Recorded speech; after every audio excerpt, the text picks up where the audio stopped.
the NFL today is the firing of Greg Williams as the defense coordinator for the Jets after what was probably the dumbest, most bonehead, most illogical defensive call of the year in the NFL when he called a zero blitz. As the Raiders were in striking distance, the Raiders ran a quick double move out and up on the outside with their receiver, and Derek Carr delivered what looked to be just an easy peasy touchdown. But this article is coming from the Bleacher Report. We're gonna examine this entire situation a little bit here to start off the podcast. But it says here, the New York Jets fired defensive coordinator Greg Williams on Monday.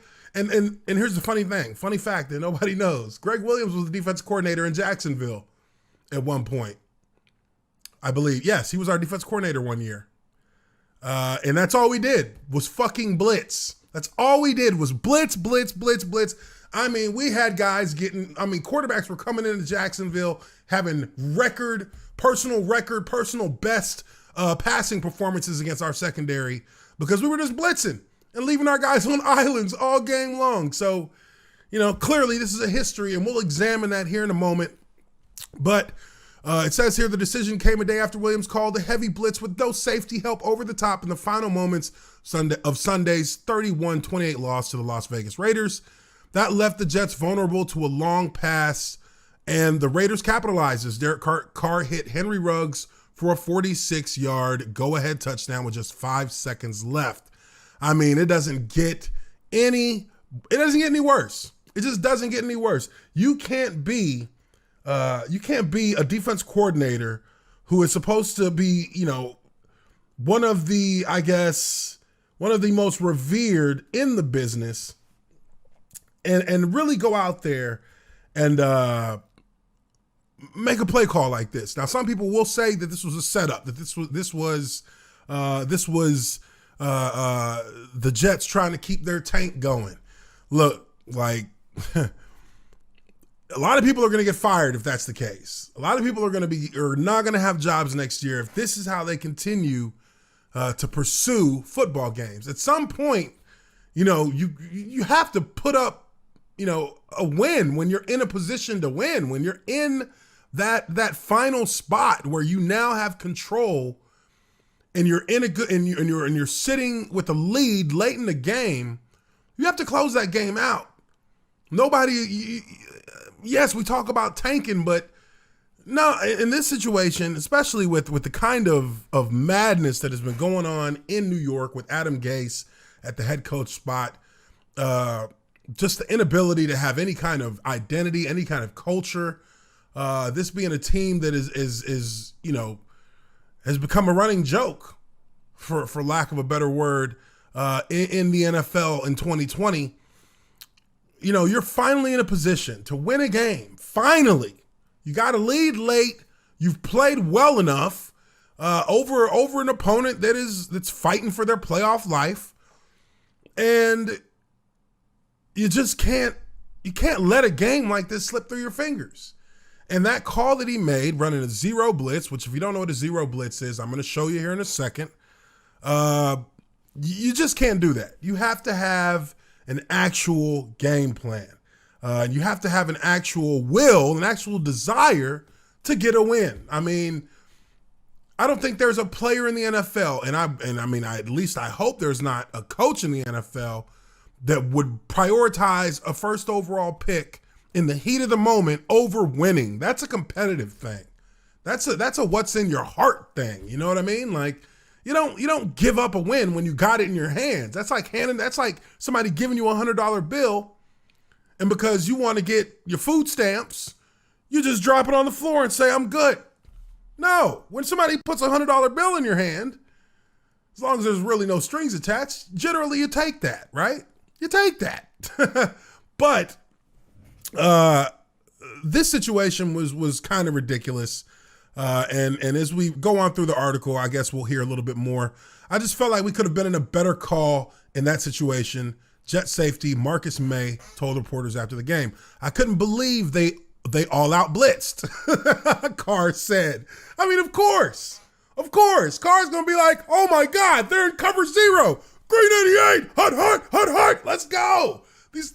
Come on, that's just clownish stuff. He said, once I looked back, it looked like the ball was in the air forever, Ruggs told reporters. It just wouldn't come down. I just had to find it and make a play. We were kind of surprised they brought the house like that. Like, are you trying to lose? Is this the point? You're trying to lose the game. You're putting everything to the side and saying, we want our first overall pick. We don't care about winning. I mean, if that's the case, then you don't care. Then whoever owns the team should just sell the team if you don't care about winning. But it says here, former NFL coach and current ESPN analyst Rex Ryan offered an even harsher critique. Dumbest call I've ever seen. And look, I played against Rex Ryan. Rex Ryan likes to blitz. He really does like to blitz. So for him to come on here and say dumbest call he's ever seen is definitely saying something. That was his team at one point. I think that was really the last time they were truly a competitive team, was when Rex Ryan was their coach. They went to AFC title game, I believe, one year, and then they were in the playoffs a couple times after that. Had one of the most vaunted defenses in the NFL. They kind of started that trend of overload blitzing with him at the helm for the Jets back in 2009, 2010, in that era. But he says here, been around the thing for 58 years, 30 years as a coach. That's the dumbest call ever. There's no other way of putting it. And, it's true. I mean, look, you got, and this is crazy because I'm looking at this right now, and you're looking at pretty much the social media coaches world piling on to Greg Williams. Wade Phillips, another revered defensive coordinator. He says there is a reason it's called zero coverage. It means no coverage. Like, these are things that people who understand the game of football know. And again, for everybody who's looking at it and saying, it was a setup for them. No. The front office may want something like that. But I'm telling you, you're playing on the field. You're coaching in the game. You're not coaching to lose. You know how much it sucks to walk into the office on a Monday afternoon after your 10th loss, 11th loss. I know how that feels. Mike Mularkey, 2011, 2012, 2-14. I know how that feels. No, that's not how we play this game of football. You don't do this shit to fucking get draft picks. You do it to win. That's why we can't. That's why we play it. Period. It says here, while that play call was likely the final straw for Williams' season and arguably the defining moment of the team's horrid 0-12 season, the Jets weren't great on defense prior to that decision. The team was giving up 398 yards per game, 29th, and 29.4 games per contest, 30th. It's very likely the Jets will move on from head coach Adam Gase after the season as well, given how poor the team has been. And wow, so much for all of that talk about how he was such an offensive guru, such a new age, new wave head coach that would start a trend of coaches being these analytical masterminds that can predict the outcomes of games based on the numbers. No, this is football. The shit ain't changed. It's football. Get the ball from point A to point B. That's it. That's what it's always been. It's not going to change because you decided you wanted to start trying to find patterns in statistics and apply those to scenarios and somehow think that that's now going to allow you to predict what's going to happen throughout the course of a game. Does not work like that. Yes, there is situational football. There are directives that you take for different scenarios within the game. But you can't predict how things are going to play out. I mean, if that's the case, the Seahawks would have won. Because who saw that coming, right? Analytics would never tell you that was how the game's going to or should play out. But it says here, in that regard, then, Williams is simply the first domino to fall. But if the Jets continue on this path, the current coaching staff will leave the next one with a nice parting gift. Likely top overall pick in the 2021 draft, Clemson quarterback Trevor Lawrence. Now, again, I know a lot of people look to that situation and they say, well, what could be worse? You get a first overall pick. Trevor Lawrence is the crown jewel of this NFL draft coming up. Honestly, there's no guarantee that Trevor Lawrence is going to allow himself to be drafted to play for that first overall pick.